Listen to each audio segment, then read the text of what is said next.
Gray is my favorite color. Most people would say that gray is dull, boring, lifeless. Some people say that gray is not even a color. But I love gray. And I hope by the end of my time here with you today, you will too. Now, we've all heard the phrase, life's not all black and white. There is black and there is white, but in between there's a whole lot of gray.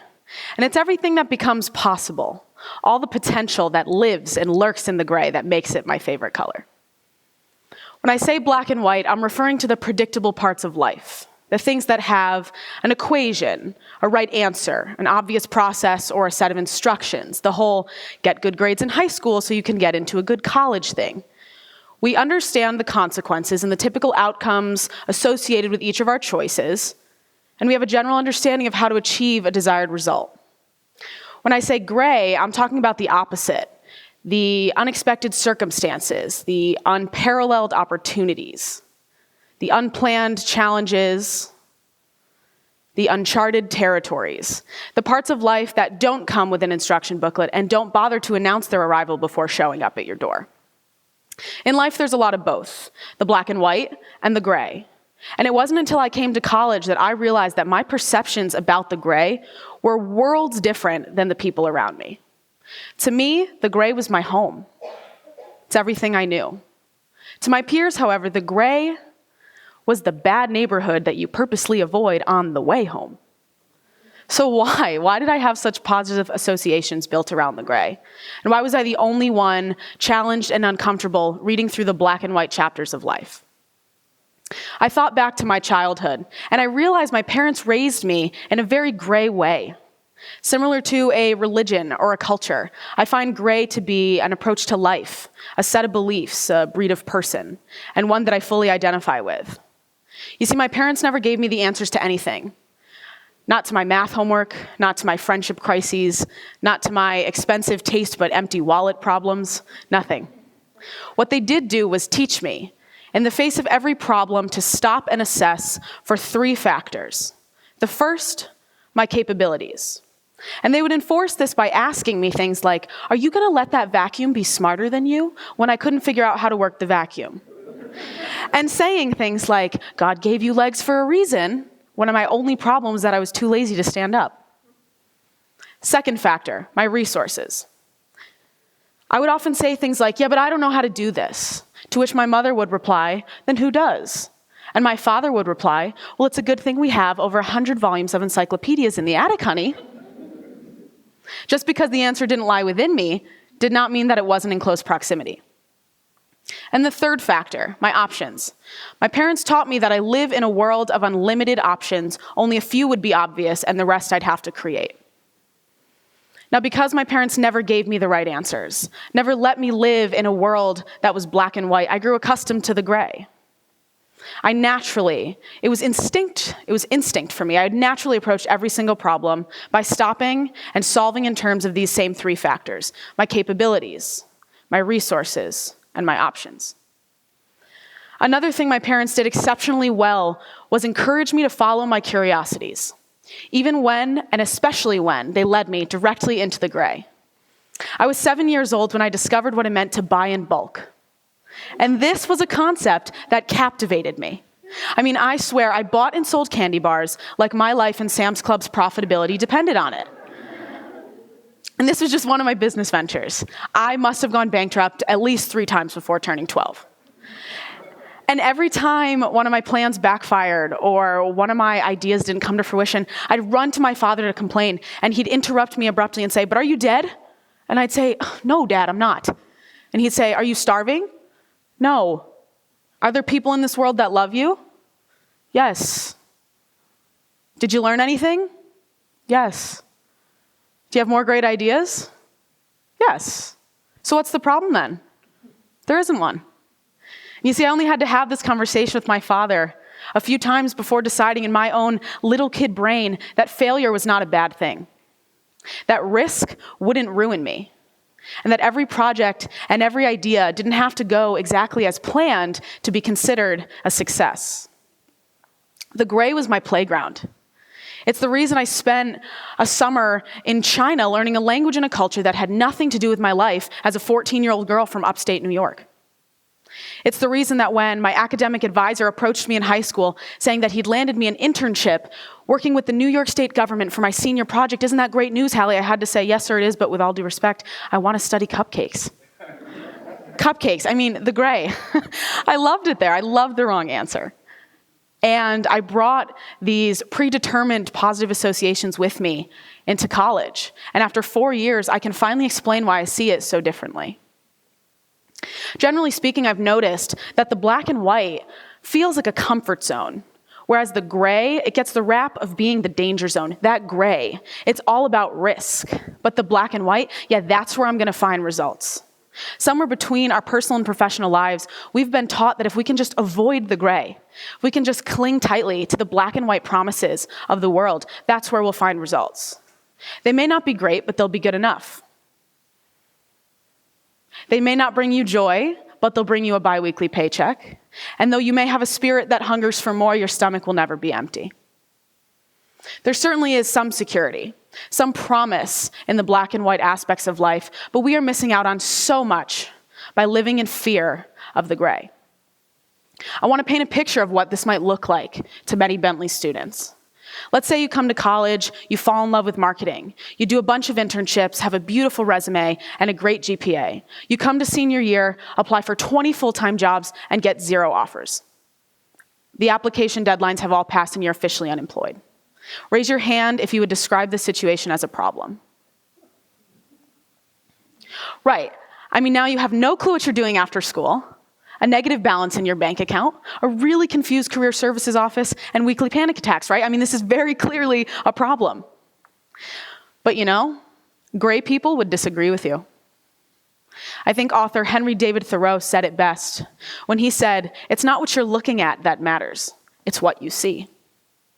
And in the same place that black and white oriented people see problems, gray people see opportunities. Opportunity is the key word here. Because the thing about this situation, and every situation that leaves you in the gray, is that whether you perceive the situation as good or you perceive it as bad, it is defined by opportunity. Where there is a right answer, you have one option.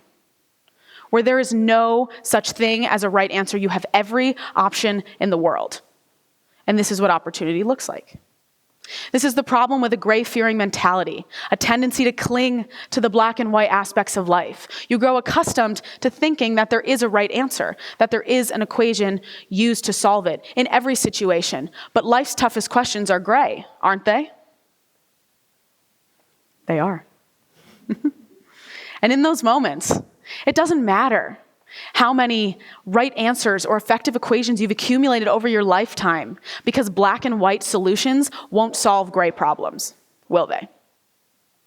And you know, I recently ran into a situation similar to the one I just described. Came to Bentley, majored in marketing, did a bunch of internships, had a great resume and a great GPA, got to senior year and decided, yeah, I'm not really feeling that whole full-time job thing, so I'm just really not going to do that. And a lot of you would say to me, Halle, that's not a problem, that's your problem. Don't be silly. But I wasn't being silly. For some, the problem is not finding a job. For others, it's not wanting one. Both valid in the eyes of gray people.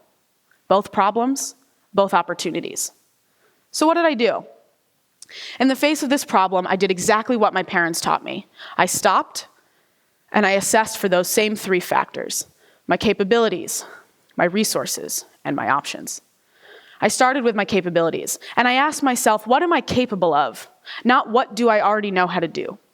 Because the list of things I'm capable of is exponentially longer than the list of things that I already know how to do. This list takes into consideration everything I've never taken into consideration, everything that I don't know exists. So to be picking and choosing off the list of things that I'm already good at is the right way to limit myself right out the gate, and that's not something I want to do. Next, my resources.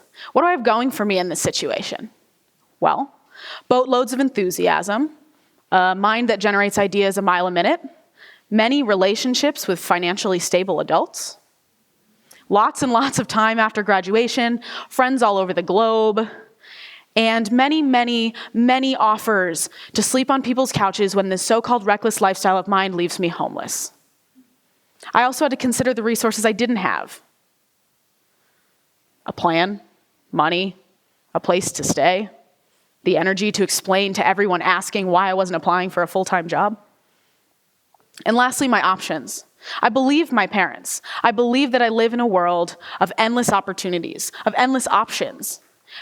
Only a few would be obvious, and the rest I would have to create myself. And I had obvious options, like going to grad school. I had half obvious options, like returning to the city where I studied abroad and teaching English or something. And then I had many options that I'd have to create myself. I got very curious. Google became my best friend, and I pursued over a dozen exciting opportunities until I found a couple that worked together nicely. Take into consideration that all the things I was going to do were things that I didn't already know how to do. The gray, right? Or things that I didn't already know how to do, but I was capable of them, so they were viable options. Take into consideration the things that I was going to do required the resources I did have: enthusiasm, relationships with many financially stable adults who were excited to live vicariously through me and fund my adventures.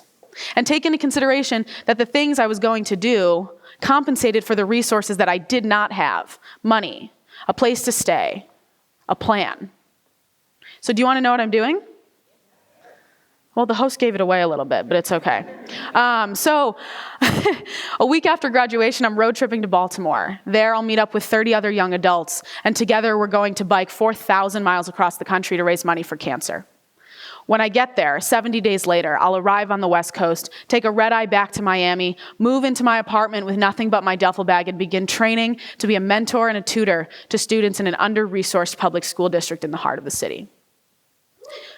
Thank you. See, that's what's so exciting about the gray.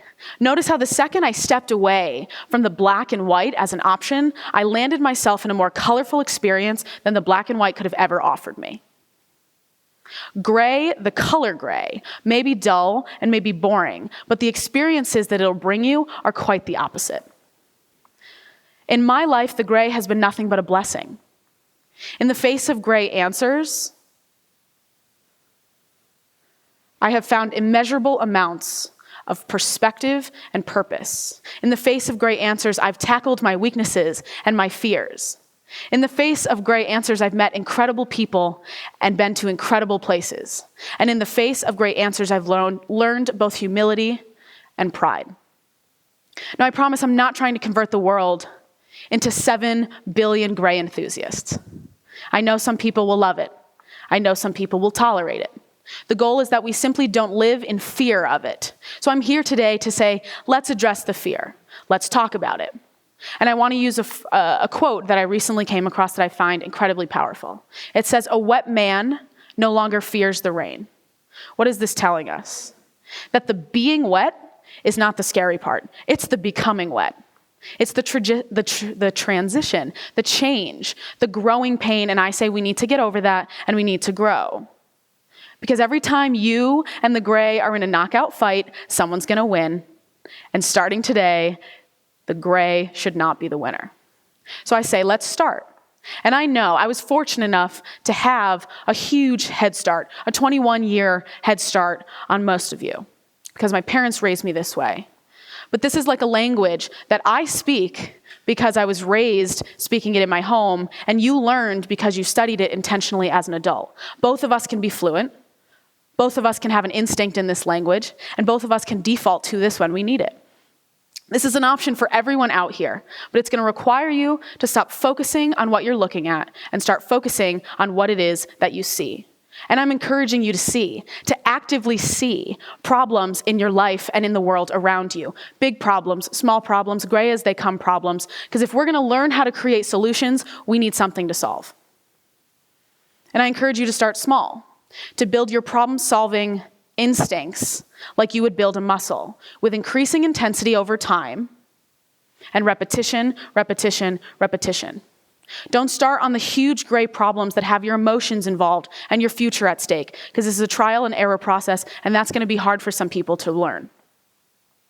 Start with the small problems, like the guy that cuts my hair just moved back to California and I'm lost. Someone in the audience has that problem because one of you inspired it. Start with these problems and apply the exact same strategy that my parents taught me. Stop in the face of every problem and assess for your capabilities, your resources, and your options. The more you do this, the more you'll become fluent in open-ended questioning and unrestricted processes. The more you do this, the less you'll crave right answers and obvious options. The more you do this, the less you'll live in fear and the more you'll live in awe of the unknown. The gray too will become your playground. The gray too will become your home. The gray too will become your favorite color. Thank you.